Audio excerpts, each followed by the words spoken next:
What's up guys? Yo, dito na naman tayo. So, itong video na to kahapon lang to ginawa. Ngayon ko lang na-edit kasi gawa nung hindi ako makapag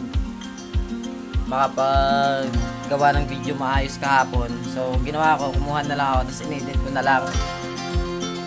So, yan pala, sa Montalban yan. Alas 3 na ng hapon yan, nandun kami. Kasi dapat umaga pa lang.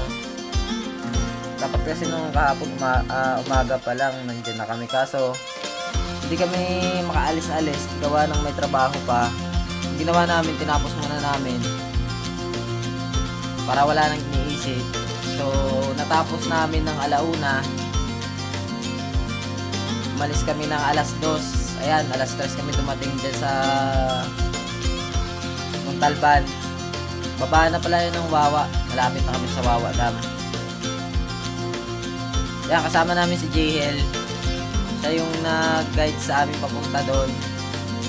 Bali, nag-bike lang siya mula sa dito sa amin sa Project 4 sa Cubao. Papuntang Montalban. Yan. Ayan yung babike. So guys, gusto yung mapanood yung ibang video na magagawin ko, paki-like, paki-share na rin, tapos subscribe na rin yung video, tapos yung bell, paki-click na lang din. Ayan. Yan na, malapit na kami dyan. So, thank you guys. Sana masuportahan nyo. Ayan.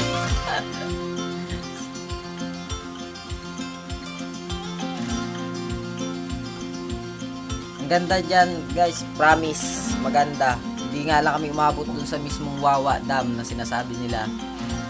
Gawa nga ng GCQ. Pero sulit din naman, nakaligo din. Yun, thank you.